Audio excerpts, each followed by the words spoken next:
আমার ছোট ছোট সন্তান, আমি এখন পাঞ্জাবি বিক্রি করতে গিয়ে আমার জীবন দিতে পারবো না। তো জীবন অনেক মূল্যবান। ব্যবসা এটা না করলে অন্য কিছু করব, বিদেশ চলে যাব, বিদেশে গিয়ে ব্যবসা বাণিজ্য করব, কিন্তু জীবন একটাই। আমার এই জীবন আমি এই সিন্ডিকেটের কাছে শেষ করতে আমি রাজি না। গত কয়েকদিন ধরে দেশজুড়ে আলোচনার কেন্দ্রে নবীন ফ্যাশন। তবে সব নাটকীয়তা শেষে আবারও ফিরছে নবীন ফ্যাশন। হাসনাত আব্দুল্লাহর হস্তক্ষেপে এবার বিশেষ অফার নিয়ে মাঠে নামছে প্রতিষ্ঠানটি। আপনার সবকিছু ঠিক থাকে, আপনি অবশ্যই বাংলাদেশে বিজনেস করবেন। কেউ যদি সেক্ষেত্রে আপনাকে কোনো বাধা সৃষ্টি করে, চাঁদাবাজি, সিন্ডিকেট করে কোনোভাবে বাধাগ্রস্ত করে, সেক্ষেত্রে আইনগতভাবে আপনাকে সহায়তা করা হবে। মাঝে মাঝে আমি খুব কষ্টের সাথে বলি না ভাই, বাংলাদেশ ভালো মানুষের জন্য নেই। হাওয়া ভবন এবং তারেক জিয়া সেই পুরনো বন্ধুরা আবার ফিরে এসেছে। বাংলাদেশে সন্ত্রাস, সিন্ডিকেট, চাঁদাবাজির রাম রাজত্ব কায়েম হয়েছে। নবীন ফ্যাশন হাউস, এই নবীন ওরা পাঞ্জাবিটা বিক্রি করতো খুবই কম দামে, এবং নবীন পাঞ্জাবিকে এত কম দামে পাঞ্জাবি তারা কেন বিক্রি করছে, এই জন্য তাদের মালিককে রীতিমতো হেনস্থার মুখে পড়তে হয়েছে। আসসালামু আলাইকুম ওয়া রাহমাতুল্লাহি ওয়া বারাকাতুহু। দেশ ও দেশের বাহিরে দূর দূরান্ত থেকে যারা এই মুহূর্তে ভিডিওটি প্লে করেছেন, ভিডিওটি দেখছেন, তাদেরকে অনুরোধ করব দয়া করে পুরো ভিডিও সম্পূর্ণ ধৈর্য সহকারে দেখবেন। খুবই গুরুত্বপূর্ণ এবং অত্যন্ত ইম্পর্ট্যান্ট ভিডিও নিয়ে উপস্থিত হয়েছি আপনাদের মাঝে। প্রিয় দর্শক শ্রোতামণ্ডলী, অবশেষে হাসনাত আব্দুল্লাহর সার্বিক তত্ত্বাবধানে হাসনাত আব্দুল্লাহর দায়িত্বে খুলছে বন্ধ হয়ে যাওয়া নবীন পাঞ্জাবির সেই শোরুম। প্রিয় দর্শক শ্রোতামণ্ডলী, হাসনাত আব্দুল্লাহর হস্তক্ষেপে নবীন ফ্যাশনের সেই পাঞ্জাবির শোরুমটা অবশেষে খুলতে যাচ্ছে। হ্যাঁ, আপনারা ঠিকই শুনেছেন, সমস্ত দায়িত্ব হাসনাত আব্দুল্লাহ নিয়েছে। আপনারা সকলে অবগত আছেন যে নবীন ফ্যাশনের মালিক এমডি, নবীন ফ্যাশনের কর্ণধার, তিনি সংবাদ সম্মেলন করে তিনি জানিয়েছেন যে কম দামে পাঞ্জাবি বিক্রির কারণে সিন্ডিকেট করে প্রধানমন্ত্রীর বন্ধু পরিচয়ে এক ব্যক্তি পুলিশ প্রশাসনকে সঙ্গে নিয়ে তার শোরুমটা বন্ধ করে দেয়। এই ঘটনার তীব্র নিন্দা ও প্রতিবাদ জানিয়ে প্রিয় দর্শক শ্রোতামণ্ডলী, তিনি বলেছেন যে ব্যবসা করতে এসে তো আমি মরতে পারবো না, জীবন দিতে পারবো না। সামান্য ব্যবসা করার জন্য যদি আমাকে মরতে হয়, তাহলে আমি পাঞ্জাবি বিক্রি করতে যেয়ে জীবন দিতে পারবো না, আমি দরকার হয় দেশের বাইরে চলে যাব। এমন কথাই দেশের প্রতিটি মানুষের অন্তরে নাড়া দিয়ে উঠেছে। সকলের একটাই কথা ছিল প্রিয় দর্শক শ্রোতামণ্ডলী, যে এই নবীন ফ্যাশন মব করে কিংবা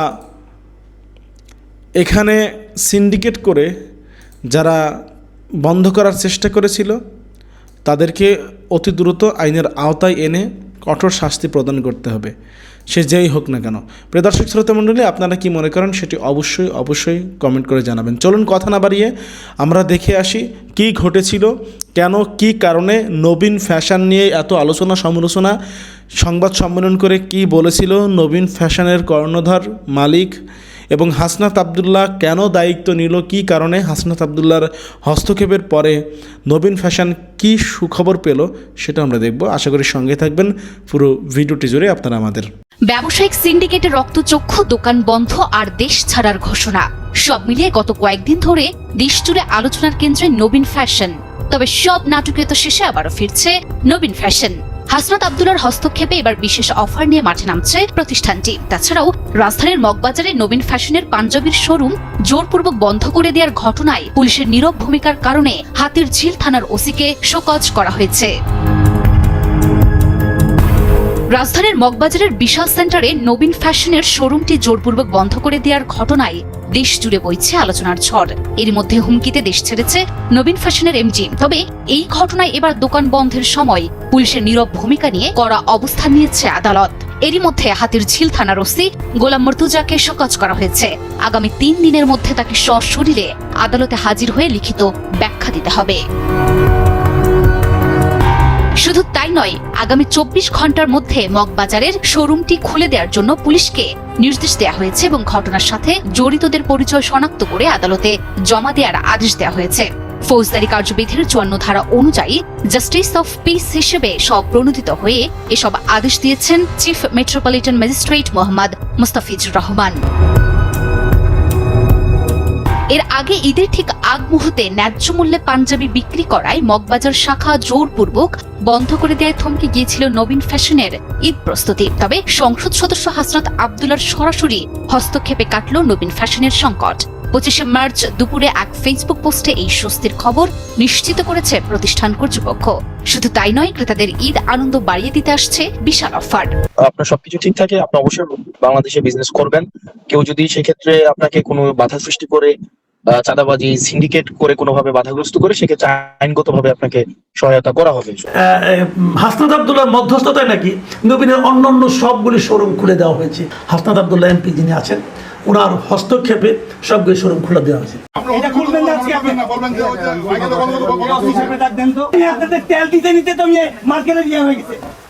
ঈদের আগে প্রশাসনকে সাথে নিয়ে রাজধানীর এই শোরুমটি বন্ধ করে দিয়েছে প্রভাবশালী ব্যবসায়ী সিন্ডিকেট। কারণ শুধুমাত্র কম মূল্যে পাঞ্জাবি বিক্রি করার জন্য। যেখানে পবিত্র রমজান মাস জুড়ে সারা বিশ্বে পণ্যে মুনাফা কমানো হয়, সেখানে বাংলাদেশে কম মূল্যে পাঞ্জাবি বিক্রি করার কারণে এই প্রতিষ্ঠানটি বন্ধ করে দিয়েছে। এই ঘটনার প্রতিবাদ জানিয়ে এই শোরুমের মালিক সংবাদ সম্মেলনে ডাক দিয়েছে।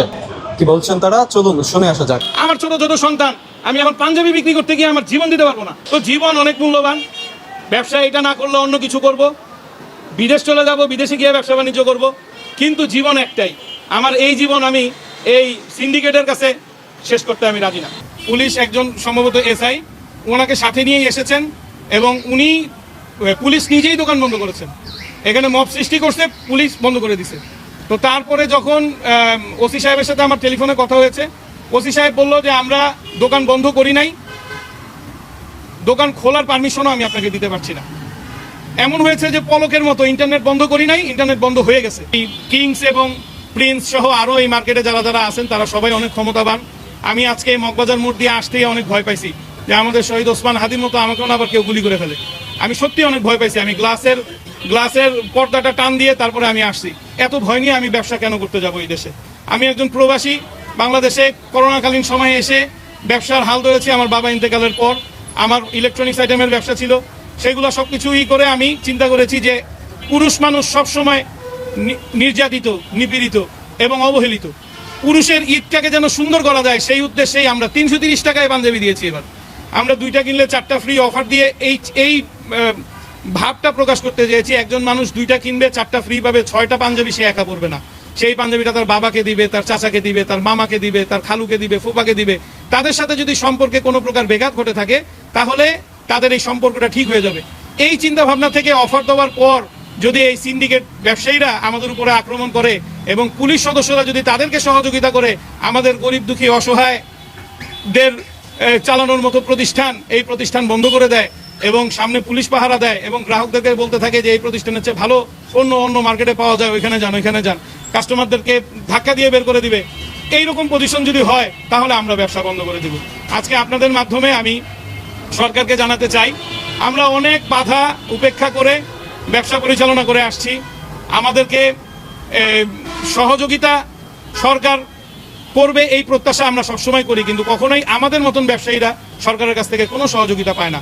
সহযোগিতা পায় সিন্ডিকেটরা, সহযোগিতা পায় বড় বড় ব্যবসায়ীরা যারা বিশাল বড় অঙ্কের লোন নেয় ব্যাংক থেকে লোন নিয়ে তারা ঋণ খেলাপি হয়, তারা বিভিন্ন ধরনের সহযোগিতা পেয়ে থাকে, কিন্তু আমরা কখনো সহযোগিতা পাই না। আমাদের মতো ব্যবসায়ীরা সবসময় মানুষের কাছে আমরা নিপীড়িত, নির্যাতিত, নিকৃষ্ট প্রাণী হিসেবে থাকি। আমরা জনগণের জন্য যদি কিছু করতে চাই সেই ক্ষেত্রে আমাদেরকে একটা ভয়ভীতি দেখানো হয়। গতকালকে আমাকে বিভিন্ন নাম্বার থেকে ফোন করে ভয়ভীতি দেখানো হয়েছে যে একটা শোরুম বন্ধ করছি, বাকিগুলোও বন্ধ করে দিব, সুতরাং ভিডিও যা আছে সব ডিলিট করে দাও। ভিডিও তো আমরা করি নাই, ভিডিও করেছে আমাদের একজন গ্রাহক ভিডিও করে সেই ভিডিও ফেসবুকে দিছে। ফেসবুক থেকে বিভিন্ন সাংবাদিকরা, বিভিন্ন সংবাদকর্মীরা সেগুলা কালেক্ট করে তো ওনারা বন্ধ করছে। সিসিটিভি ক্যামেরার মধ্যে আছে, আপনারা আমাদের সিসিটিভি ক্যামেরা দেখতে পারেন, মার্কেট কর্তৃপক্ষের সিসিটিভি ক্যামেরা দেখতে পারেন। পরবর্তীতে আমি ওসি সাহেবকে জিজ্ঞেস করলাম যে এখন কি করতে পারি, আমি এখন কি করার আছে আমার। তো উনি বললেন যে যারা বন্ধ করছেন তাদের সাথে যোগাযোগ করেন, তাদের সাথে কথা বলে তারপর ওপেন করতে পারলে ওপেন করেন। আমি কিছু করতে পারবো না। না, কোনো ম্যাজিস্ট্রেট ছিল না। ম্যাজিস্ট্রেট কেন থাকবে? আমরা এখানে কোনো 2 নম্বরই ব্যবসা করি না, আমরা এখানে লিগ্যাল বিজনেস করছি। আমরা একটা অফার দিয়েছি, 2টা কিনলে 4টা ফ্রি, 330 টাকা পরে একটা পাঞ্জাবির দাম। যাদের প্রয়োজন তারাই নিতে আসছে। এখন আমার যে কাস্টমার তারা কখনোই প্রিন্স আর কিংসের থেকে কিনবে না, আল মোস্তাফা থেকে কিনবে না, কারণ তাদের পয়সার অনেক মূল্য, তারা অনেক কষ্ট করে ইনকাম করে। সুতরাং তারা তাদের কাছে যাবে না, তাদের কাস্টমার বেজ আলাদা, আমার কাস্টমার বেজ আলাদা। আমার কাস্টমারও তাদের কাছে যাবে না, তাদের কাস্টমার আমার কাছে আসবে না।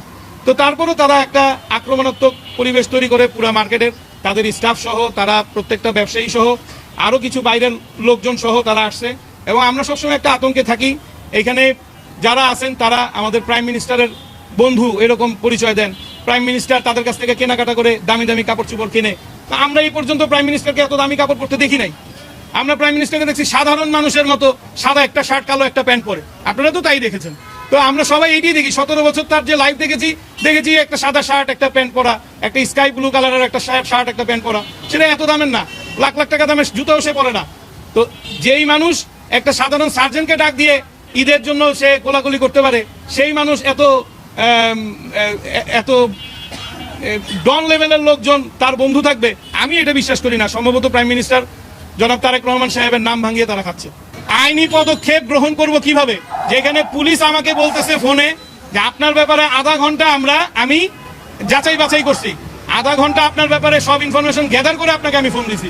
তো একজন থানার ওসি যদি আমার মতো একজন সাধারণ ব্যবসায়ীকে ফোন দিতে গিয়ে আধা ঘন্টা তার সময় লাগে আমার ব্যাপারে ব্যাকগ্রাউন্ড চেক করতে, সেই লোকের কাছে আমি গিয়ে আইনি সহায়তা কি পাবো?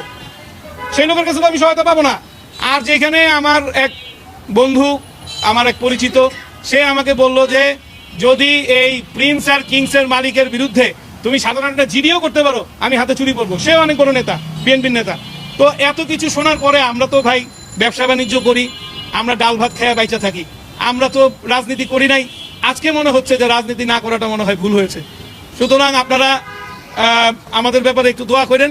আমরা যদি টিকতে পারি, আমরা যদি এই সিন্ডিকেটের যে সদস্যরা আছে তারা আমাদেরকে একটা হুমকি দিছে, এখন একটা শোরুম বন্ধ করছে, সামনে সবগুলো বন্ধ করে দেবে।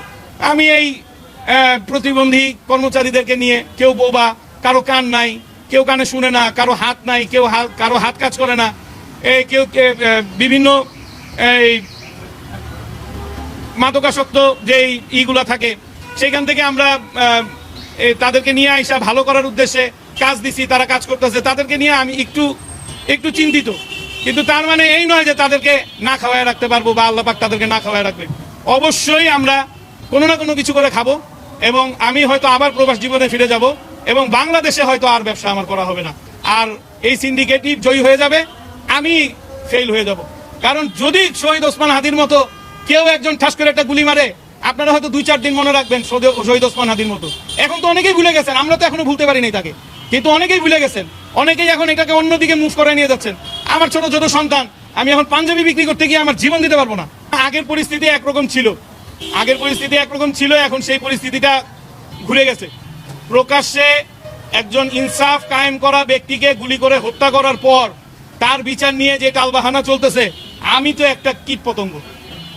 তাকে যদি এইরকম ভাবে হত্যা করার পরে কোনো বিচার মানুষ না পায়, আমার মতো মানুষ তো বিচার পাবে? আমার সন্তানরা কোনোদিন আমার হত্যাকারীকে ধরতে পারবে, দেখতে পারবে? অবশ্যই না। তো জীবন অনেক মূল্যবান। ব্যবসা এটা না করলে অন্য কিছু করব, বিদেশ চলে যাব, বিদেশে গিয়ে ব্যবসা বাণিজ্য করব, কিন্তু জীবন একটাই। আমার এই জীবন আমি এই সিন্ডিকেটের কাছে শেষ করতে আমি রাজি না। আসসালামু আলাইকুম প্রিয় দর্শক, ঈদে পাঞ্জাবি সবাই পরেন, প্রায় সবাই, আমাদের দেশে সবাই। অন্য দিন না হলেও ঈদের দিন পরেন, পাঞ্জাবি পায়জামা পরেন, ঈদের নামাজ পড়তে যান। এবং গত কয়েক বছর ধরে আমি দেখছি যে পোশাক হিসাবে, ছেলেদের পোশাক হিসাবে পাঞ্জাবির একটা বেশ গুরুত্ব বেড়ে গেছে। আগে পাঞ্জাবি অতটা পরা হতো না এই কারণে পাঞ্জাবির সঙ্গে পায়জামা পরতে হয়। তো আপনি পাঞ্জাবিতে না হয় স্টাইল করলেন, কিন্তু পায়জামায় কী করবেন? পায়জামা তো সবগুলি একই রকম। এই জন্য আমি দেখতাম আগে অনেকে পাঞ্জাবির সঙ্গে আবার প্যান্টও পরতেন। যাই হোক, এই পাঞ্জাবি নিয়ে এত কাহিনী বলছি এই কারণে যে একটা পাঞ্জাবির দাম কত হতে পারে সেটা নিয়ে নানা ধরনের আলোচনা। দাম যত বেশি হবে তত মনে করেন আপনি জাতে উঠলেন, তাই না? কিছু কিছু ব্র্যান্ড আছে, আপনি দেখবেন একটা ব্র্যান্ড ইদানিং খুব আলোচিত হয়েছে, এনসিপির একজন নেতা সার্জিস আলম, উনি সবসময় ওই ব্র্যান্ডের পাঞ্জাবি পরেন। এটা ইলিউন নাকি ধরনের কি একটা নাম আর কি, এটা বোধহয় মধ্যপ্রাচ্য থেকে এসেছে। অনেক দাম এই পাঞ্জাবি, ৩,৯০০ কমে কোনো পাঞ্জাবি আছে বলে আমার জানা নাই, আমি যতটুকু দেখেছি আর কি। আর উপরের দিকে ৩০,০০০-৩৫,০০০ টাকা পর্যন্ত এই পাঞ্জাবির দাম আছে। একজন একটা ট্যাগ দেখালো আমাকে, ওটার দাম তো আরও অনেক বেশি, কিন্তু এটা আমার কাছে বিশ্বাসযোগ্য মনে হয় নাই। এত দাম কী করে হয়? 79,000, ওটা বোধহয় ঠিক না, আমি ঠিক জানি না। তবে 40 পর্যন্ত আমি নিজেই দেখেছি। তো এত দামি পাঞ্জাবি তার মানে ইউনিয়নের পাঞ্জাবি যদি আপনি পরেন তাহলে বুঝতে হবে আপনার ক্রয় ক্ষমতা খুব ভালো, আপনার হাতে অগাধ টাকা আছে, আপনার একজন টাকাওয়ালার লোক, এটা আপনি প্রমাণ করতে পারবেন। এটাও কিন্তু অনেক সময় একটা মানে আপনার জাতে ওঠার অথবা ভাব দেখানোর একটা ব্যাপার হয়। তো এরকম আরও অনেক কোম্পানি আছে, অনেক ব্র্যান্ড আছে যাদের পাঞ্জাবির দাম বেশি। আপনি যদি কখনো বিশাল সেন্টারে, মগবাজারের বিশাল সেন্টারে প্রিন্স ডিপার্টমেন্ট স্টোর আছে একটা, যদি ওখানে কখনো যান, ওখানেও পাঞ্জাবির অনেক দাম। ওদের পাঞ্জাবির দামও মানে এরকম মানে 4.5, 5, 6, 7, 8 এরকম অনেক টাকা দাম পাঞ্জাবি ওদের আছে। এই পাঞ্জাবি নিয়ে আলোচনাটা এই কারণে করছি যে একটা কম দামি পাঞ্জাবির দোকান, মানে একটা দোকান, নতুন একটা ফ্যাশন হাউস, নতুনও ঠিক না, মোটামুটি আগে থেকে চলছে, এটা একটা ফ্যাশন হাউস, নাম হলো নবীন ফ্যাশন হাউস। এই নবীন ওরা পাঞ্জাবিটা বিক্রি করতো খুবই কম দামে, এবং নবীনের সারা দেশে প্রায় 21টার মতো শোরুম আছে, বিভিন্ন জায়গায় আছে, এবং ওদের পাঞ্জাবির বৈশিষ্ট্য একটাই, খুব কম দাম। এবং সেই কম দাম কত, ধরেন আপনি 500, 400 এরকম দামের পাঞ্জাবি তাদের আছে। সবশেষে একটা দেখলাম যে ওদের যদি আপনি 2টো পাঞ্জাবি কিনেন তাহলে নাকি 4টা ফ্রি পাওয়া যাবে। তো এই নবীনের একটা শোরুম তারা দিয়েছে ওই মগবাজারের বিশাল সেন্টারে, প্রিন্স মানে ডিপার্টমেন্ট স্টোরটা যে বিল্ডিংয়ে, যে ভবনে, সেই ভবনেই। এখন প্রিন্সে বিক্রি হচ্ছে যেটা 1000-এ, সেই জিনিসটা এখানে পাওয়া যাচ্ছে 100-তে, মানে 5000 অথবা 500 এরকম। ডিফারেন্স আছে, কোয়ালিটির অবশ্যই পার্থক্য আছে, কিন্তু এদের একটা ডিজাইন, ওদের একটা ডিজাইন, কিন্তু দামটা কম। এটা নিয়েই যত গণ্ডগোল। এবং নবীন পাঞ্জাবিকে এত কম দামে পাঞ্জাবি তারা কেন বিক্রি করছে, এই জন্য তাদের মালিককে রীতিমতো হেনস্থার মুখে পড়তে হয়েছে। এবং সেই হেনস্থার মূল উদ্যোক্তাকে ওই প্রিন্স ডিপার্টমেন্ট স্টোরের যিনি মালিক, যার নাম সম্ভবত মাইকেল, মানে আমি যতটুকু দেখেছি বিভিন্ন পত্রপত্রিকায়, উনি এসে তাকে হুমকি দিচ্ছে, তুমি কেন এত কম দামে পাঞ্জাবি বিক্রি করছো, এবং এত কম দামে যদি তুমি পাঞ্জাবি বিক্রি করো তাহলে ফুটপাথে যে বিক্রি করো, শোরুম দিয়েছো কোনো, ফুটপাথে যাও, তুমি রিলিফের মতো সবাইকে বিলিয়ে দাও, কিন্তু তুমি এখানে ব্যবসা করতে পারবে না। এখানে ব্যবসা করতে হলে এদের এই ভবনের এক নিয়ম আছে, ওখানে নাকি 4000, মানে ওনার কথা না, এটা আমি পরে অন্য বিভিন্ন রিপোর্টে দেখেছি, যে ওখানে নাকি কোনো পাঞ্জাবি 4500 টাকার কমে কোনো পাঞ্জাবি বিক্রি করা যাবে না, এবং 1500 টাকার কমে কোনো পায়জামা বিক্রি করা যাবে না।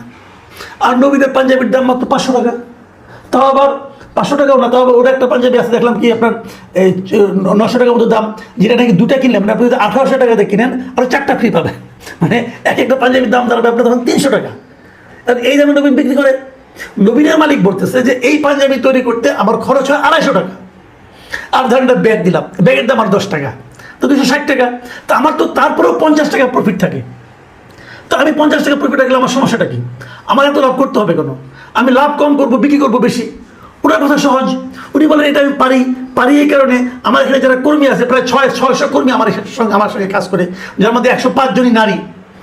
এরা সবাই একসঙ্গে বসে থাকে, খাওয়া দাওয়া করে, করে। এদের মধ্যে অনেকে আছে যারা নাকি আপনার কিছুটা বিকলাঙ্গ, অনেকে আছে যারা নাকি আপনার অতটা সুস্থ নয়, কেউ আছে যে মাদকাসক্ত ছিল আগে, তাদেরকে পুনর্বাসন করা হয়েছে, তারা একটা কাজের সন্ধান করছিল, তাদেরকে আমি কাজ দিয়েছি। এই সমস্ত লোকজনকে আমি কাজ দিয়ে তাদের আমি কাজটা করাই, এবং তারা আমি এখানে হ্যাপিলি কাজ করে, এখানে খায় দায় সব কিছু করে। তো আমার তো খরচ কম, আমার কম খরচ হলে আমি কম লাভ করবো। দেখেন নবীনের যে লজিকটা, এই লজিকটা কিন্তু আপনি উড়িয়ে দিতে পারবেন না। এখন প্রশ্ন হচ্ছে আশেপাশের যে দোকান আছে তাদের কী হবে?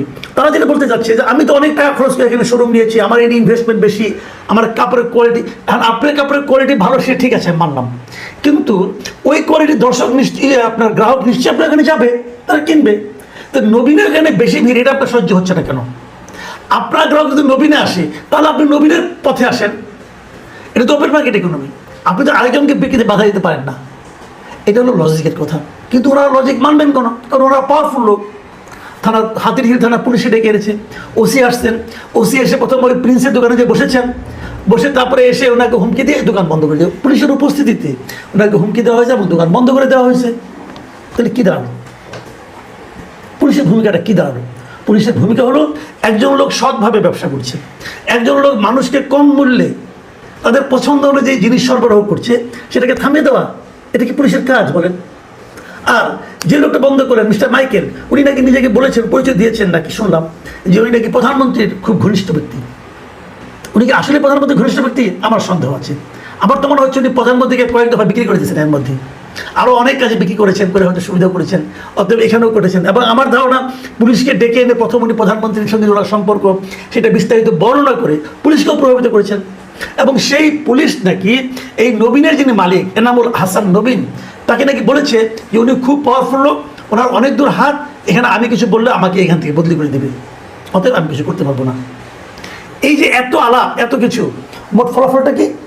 ঈদের আগের দিন এই যে প্রথম যেদিন ঘটনাগুলো ঘটলো, সেই ঘটনার একটা ভিডিও একজন ওখানে ক্রেতা ছিলেন, তিনি ছবিটা তুলে উনি সেটাকে ফেসবুকে দিয়ে দিয়েছিলেন। কিন্তু এই দেওয়ার পরে যত আলোচনা যত হয়েছে, এবং নবীনের ওই শোরুম কিন্তু আসলে বন্ধ করে দেওয়া হয়েছে, তালা মেরে দেওয়া হয়েছে, ঈদের আগের দিন বন্ধ করে দেওয়া হয়েছে।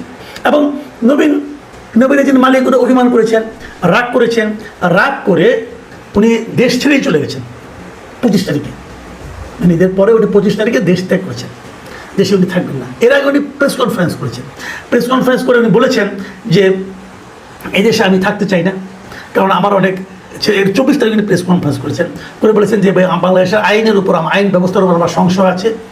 তারপরে উনি বলেছেন যে ওসির আচরণে আমি আরও ভীত হয়ে গেছি, এবং উনি বলেছেন যে আমি ওরা কিছু করতে পারবো না, পাঞ্জাবি বিক্রি করতে যে আমি জীবন দিতে পারবো না, আমার ছোটো ছোটো ছেলে মেয়ে আছে, তাদেরকে আমি এতিম করতে পারবো না। অনেক পাওয়ারফুল লোক গুলি খেয়ে মারা গেছে, আমিও মরতে পারি, আমি আর এই ব্যবসা করতে চাই না। এবং উনি 25 তারিখে দেশ ছেড়ে চলে গেছেন।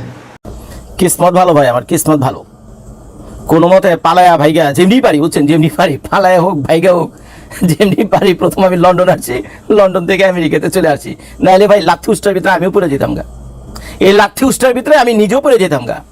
শেখ হাসিনা বলে আপনাদেরকে উষ্টার উপরে রাখছিল, লাথির উপরে রাখছিল, ভোটাধিকার আপনাদের ছিল না, জানমালের নিরাপত্তা ছিল না। তো এখন শেখ হাসিনাকে তো উৎখাত করতেই হবে, এবং শেখ হাসিনা তো সব একেবারে করে ফেলাইছে, টোরপেডো করে ফেলাইছে, বুঝছেন, শেখ হাসিনা সব টোরপেডো করে ফেলাইছে বাংলাদেশে, বুঝছেন। তো শেখ হাসিনা আপনারা খেদাইছেন কি শেখ হাসিনাকে আপনারা খেদাইছেন, খেদানো তো পর কি আপনাদের প্ল্যান ছিল ভালো কিছু করবেন নাকি? বাংলাদেশের মানুষ ভোট দিবে, বাংলাদেশের মানুষ দরজা খুলে ঘুমাইবে, শান্তি মতো ব্যবসা বাণিজ্য করবে, 2 হাত ভইরা পয়সা রোজগার করবে, দেশে সুখ আর সুখ, শান্তি আর শান্তি, নাকি? এগুলো হইব। কিন্তু কি হয়েছে বাস্তবে? কি হয়েছে বাস্তবে? ধরে নিলাম শেখ হাসিনা আপনাকে উষ্টা মারছে, ঠিক আছে, তো শেখ হাসিনা উষ্টাকে যার কাছে আইছেন আপনারা, এখন তো সে তো পুরা একেবারে লাথির উপরে রাখছে। মাঝে মাঝে আমি খুব কষ্টের সাথে বলি না ভাই, বাংলাদেশ ভালো মানুষের জন্য না। এটা শোনার পর যে গাইলান আপনারা আমারে, যে গাইলান যে শালা বেটা তুই বেটা কি জানি, তুই বেটা বেইমান, এই সেই ইত্যাদি, তুই দেশ ছেড়ে গেছোস, হ্যান করছোস, তুই বেটা আমেরিকা গিয়ে বাহাদুরি দেখাস, এই করো বেটা, তোর দেশের প্রতি মায়া নেই, তোর বাপমার কথা তুই ভুলে গেছিস, মাতৃভূমির কথা ভুলে গেছিস। ভাই আমার এত চেতনা দরকার নাই, বুঝছেন, এই চেতনা নিয়ে আপনারই থাকেন। 71-এর চেতনা, 24-এর চেতনা, 2024-এর চেতনা, 2025-এর চেতনা, তারপরে 2030, 40, 50, 60 কত বছরের চেতনা আপনারা জানি না, এই চেতনা লইয়া থাকেন। আগে নিজে বাপের, পরে এলো বাপের নাম, আগে নিজে বউ বাচ্চা কাছে নিয়ে বাঁচেন, তারপর এলো বাপের নাম। তো এখন নতুন সরকার আসছে, এইসব নিউজ, নতুন সরকার আসছে 1 থেকে 1.5 মাস হবে, বুঝছেন, এর বেশি সময় হবে না। এরপরে ওই লাথি উষ্টা শুরু হয়ে গেছে আবার সেম কায়দায়, এবং আগের চেয়ে তো ভয়ঙ্কর ভাবে। আগে লাথি উষ্টা যদি শেখ হাসিনা দিত, তারপরে তো দয়া মায়া রহম বলে কিছু একটা ছিল, পায়ে ধরে যদি মাপটাপ চাইতেন মাপটাপও করে দিত। কিন্তু এখন যেভাবে উষ্টার উপরে আপনাদের রাখছে ভাই, কি এক অবস্থা। এই যে একজন ব্যবসায়ী মগবাজারের কোন এক জায়গায় তার একটা পাঞ্জাবি শোরুম, তো সে কি করছে, দুনিয়ার সব দেশই ভাই যখন ক্রিসমাস টাইম আসে না, প্রতিটা দোকানে, প্রতিটা শপিং সেন্টার, প্রতিটা সুপার মার্কেটে জিনিসপত্রের দাম কমায় দেয়, কারণ তখন কম্পিটিশন বেশি বেড়ে যায়, মানুষ বেশি জিনিস কিনে, বেশি জিনিস কেনার অর্থ কি, কম্পিটিশন বেড়ে যায়, দোকানদারদের মধ্যে কে কার চাইতে বেশি বিক্রি করবে। তো যার ফলে যে এই যত সুপার মার্কেট বলেন, রস বলেন, বার্লিংটন বলেন, তারপরে পাবলিক্স বলেন, ওয়ালমার্ট বলেন, যারাই আছে বুঝছেন, তারা জিনিসপত্রের দাম অনেক সময় অর্ধেকও কমায় দেয়। সিরিয়াস ভাই, অর্ধেকও কমায় দেয়। যে টি শার্টের দাম হলো $20, সেই টি শার্টের দাম করে দেয় $10, $12। সিরিয়াস ভাই। তো এই হলো ক্রিসমাস উপলক্ষে মানুষের হুড়াহুড়ি দৌড়াদৌড়ি পড়ে যায়, কারণ চারদিকে দাম কমে যায়, আর দাম কমে যাওয়ার কারণে মানুষও হুড়মুড়ি খেয়ে পড়ে। কিন্তু বাংলাদেশের টোটাল হলো উল্টা। রোজার সময় এলে আপনারা চাল, ডাল, চিনি, ময়দা যা কিছু আছে, আলু, বেগুন, পেঁয়াজ, এগুলোর দাম বাড়াবেন, মানুষকে কষ্ট দিবেন। আর দ্বিতীয় কথা হলো, এই যে মানুষ যে 2টা জামা কাপড় কিনা পড়বে, বিশেষ করে পাঞ্জাবির মতো জিনিস, সেটার দাম আপনারা 3 গুণ 4 গুণ আপনারা করে দেয়। এখন এই ভদ্রলোক মগবাজারের কোনায় যেখানে তার দোকান ছিল, তারপরে 21টা শোরুম, সে কি করছে, দুস্থ গরিব মেয়েদেরকে নিয়ে এসে, মহিলাদেরকে নিয়ে এসে তার কারখানায় কাজ দিছে, তারা 5 ওয়াক্ত নামাজ পড়তো তার কারখানার মধ্যে। 2100 কর্মচারী তার, 21টা দোকানে 600 কর্মচারী তার, 600 কর্মচারীর ভিতরে বেশিরভাগই মহিলা, এবং সবাই হলো আলেম, সবাই হলো 5 ওয়াক্ত নামাজ পড়ে, এবং ওইখানে সুন্দর করে কাজ টাজ করে, তারপরে ওইখানে তারা দুপুরের খানা খায়, সকাল সন্ধ্যা সেখানে কাজ করে। তো এখন যেহেতু সে কম মজুরি দিয়া বা যেভাবেই পারো কম পয়সায় পাঞ্জাবিটা বানায়, হয়তো প্রফিট একটু কম রেখে, মনে করেন একটা পাঞ্জাবি বানাইতে 300 টাকা খরচ হয়েছে, সে দরকার 200 টাকার উপরে প্রফিট ধরে 500 টাকা বিক্রি করছে, চাইলে সেই 300 টাকা পাঞ্জাবিটা 3000 টাকায় বিক্রি করতে পারতো, কিন্তু সে তো করেনি। আর না করার কারণে সে কি করছে, এই 300 টাকার পাঞ্জাবি সেই মার্কেটের ভিতরে বকবাজার সেই মার্কেটে 500 টাকায় সেলে দিছে। আর সেটা দেওয়ার ফলে আশেপাশে যে শয়তান বদমাই ছিল, যারা কিনা মানুষকে কষ্ট দেয়, মানুষকে জিম্মি করে, সিন্ডিকেট আলারা, যারা নাকি 3 টাকার জিনিস 3000 টাকায় বিক্রি করে, ওই তারা এসে তো তারে ধরছে। তারা তো এসে তারে ধরছে, মিয়া তুমি তো কম দামে বেচতে পারবে না, তুমি দোকান উঠাও এখান থেকে। শুধু দোকান উঠালে দোকান তালা মেরে দিচ্ছে সাথে সাথে, ঈদেরও 3-4 দিন আগে। কি এক কষ্টের কথা। এখন এই বেচারা এতদিন ধরে ব্যবসা করে, এই শেখ হাসিনার আমল থেকে ব্যবসা করতে করতে এই বিএনপির আমলে মাত্র পাড়া দিছে, বুঝছেন? তো শেখ হাসিনার আমলে 4-5 বছর ব্যবসা যা টুকটাক সে করছে, বিএনপির আমলে এসে টোটাল সে ব্যবসাটা বন্ধ করে দিল। কারণ কি, সিন্ডিকেটের লোকজন এসে বলছে দোকান বন্ধ করে দাও, দোকানে যদি তালা খোলো তেরা জানকা খাতরা, তুই তো গায়া, তুই যদি দোকান খুলোস তুই তো গায়া, বুঝছেন? তো এখন ওই তুই যখন হয়েছে, সে গিয়ে ওই হাতিঝিল থানার যে ওসি আছে তারে খবর দিয়েছে যে বস আমার বাঁচান, এটা কি কথা নাকি, ভগের মুলুক নাকি? আমার কষ্টের দোকান, এত বছর কষ্ট করে নাওয়া খাওয়া হারাম করে দিই, দোকান আমি বানাইছি, এখন আমার দোকান সন্ত্রাসীরা বন্ধ করে দেয়, দোকান খুলতে পারো না, এ কে হাঁকা নেয়, এ কাহাকা নেয়? তো হাতিঝিল থানার ওসিরে ফোন করছে, হাতিঝিল থানার পরে কিছুক্ষণ পরে তারা রিপ্লাই দিচ্ছে যে ভাই আপনারা এই সিন্ডিকেটের হাত বহুত লম্বা, এরা তারেক রহমান ভাইয়ের দোস্ত বন্ধু বান্ধব, ল্যান্ডাকালের দোস্ত বন্ধু বান্ধব, এদের সাথে আপনি পারবেন না, তাদের রেজিম চলতেছে এখন, বিএনপির এখন রেজিম চলতেছে, ভাই আপনি এদের সাথে টক্কর দেওয়া পারবেন না, দোকান বন্ধ করছে, আপনি চুপচাপ দোকান বন্ধই রাখেন, অন্য কোনো ব্যবসা বাণিজ্য খুঁজেন, আর কি করবেন করেন, ভাই আমি এর ভিতরে নাই। হাতিঝিল থানার পুলিশ বলছে, ওই যে দেখেন সাংবাদিক সম্মেলন করে আমাদের এই ভাই বলতেছে। এই হইল ভাই বাংলাদেশের বর্তমান অবস্থা। এখন এই লোক কি করবে? চাইলে চোখের পানি ফেলতে ফেলতে নীরবে চলে যেতে পারতো, ঘরে দরজা লাগায় ঘরে দরজা বন্ধ করে কান্না করতে পারতো নীরবে, কাউকে কিছু না জানাইতে পারতো, ফেসবুক ইউটিউবে ভিডিও নাও করতে পারতো, পোস্ট নাও দিতে পারতো। কিন্তু সে একটা কাজ করছে, যেটা আসলে প্রশংসা পাওয়ার মতো একটা কাজ করছে সাহস করে। সে ডিসিশন নিয়েছে যে না, আমি তো দেশে থাকবো না, আমার যা সয় সম্পত্তি আছে, বউ বাচ্চা কাছে যারা আছে, যা পয়সা টুকটাক রোজগার করছি, যেহেতু তার সুযোগ আছে, আমার ধারণা যেহেতু ব্যবসা বাণিজ্য ভালো করে পয়সা করে টুকটাক আছে, ইউরোপ আমেরিকাতে চলে যাওয়ার মতো ক্ষমতা আল্লাহ পাক তাকে সেই তৌফিক দিছে। তো এখন সে চিন্তা করছে না, এই দেশে আর আমি থাকবো না, যে দেশে আইন নাই, যে দেশে মানবতা নাই, যে দেশে পরিশ্রমের মূল্য নাই, যে দেশে সততার মূল্য নাই, বুঝছেন, সেই দেশ আমার জন্য না, আমি দেশ ছেড়ে চলে যাব। আর দেশ ছেড়ে চলে যাওয়ার সিদ্ধান্তের কারণে সে যদি দেশেই থাকবে না, এর জন্য সাহস করে সাংবাদিক সম্মেলন করে আপনাদের সামনে কষ্টের কথাগুলো বলছে, যে কি কারণে তার এই নবীন যে পাঞ্জাবির দোকানটা আছে, কি কারণে সে বন্ধ করলো এবং কি কারণে সে চলে যাচ্ছে। আর যদি দেশের মাটিতে সে থাকতো, তাহলে এই সংবাদ সম্মেলন করে আপনাদের জীবনে বলতো না, এবং বাংলাদেশের বিভিন্ন গাঁও গ্রামে, হাট বাজার, জেলা থানা, যেখানে বলেন না কেন, অসংখ্য দোকানপাট এই চাঁদাবাজিদের, এই টেন্ডারবাজ, এই চাঁদাবাজ, এই সিন্ডিকেট, বুঝছেন, এদের অত্যাচারে অতিষ্ঠ হয়ে সবাই বন্ধ করে দিচ্ছে এবং তারা খুব কষ্টের মধ্যে আছে। এই হলো বাংলাদেশের অবস্থা, বুঝছেন, এই হলো বাংলাদেশের অবস্থা। আর যেহেতু বিদেশ চলে যাবে, সে তো সংবাদ সম্মেলন করে একবার সব বলে দিয়ে গেছে। এটা তো ভাই একটা রাষ্ট্রের জন্য কত বড় একটা red alarm, you can believe it. এই যে ব্যবসায়ী যে বললো 600 মহিলা পুরুষ তার দোকানে কাম করে, তার এই যে 21টা ফ্যাক্টরি যদি এখন সে বন্ধ করে, এই 600 লোকের উপর কত, এবার 5 দিয়ে গুণ দেন, এক একটা ফ্যামিলিতে যদি 5 জন লোক থাকে, বাবা মা সহ 2 একটা বাচ্চা কাচ্চা, তাহলে কত হয়? প্রায় 3000 লোক। এই লোকই এই একজন মানুষ 3000 লোকের কর্মসংস্থান করছে বাংলাদেশে। আজকে যদি এই তালা মেরে বন্ধ করে দেয়, এই ব্যাটার এক ফোটাও ক্ষতি হবে না, বরং যে এই ব্যাটার যে পয়সা করি আছে, ইউরোপ আমেরিকা যদি আসে, পায়ের উপরে পাও দিলা 2টা গ্যাস স্টেশন কিনবো, 2-4টা বাড়ি কিনবো, ঘর ভাড়া দিয়ে খাইলেও বাংলাদেশের টাকা 5-10 লাখ টাকা রোজগার করবো, 2-4টা গ্যাস স্টেশন যদি আমেরিকাতে এসে কিনে, তারপরে মাসে 10-15 হাজার $20,000 নগদে গুনবো। টাকা। এই দেশে কোনো মাস্তান নাই, চোর নাই, সিন্ডিকেট নাই, বদমাইশ নাই, কিচ্ছু নাই।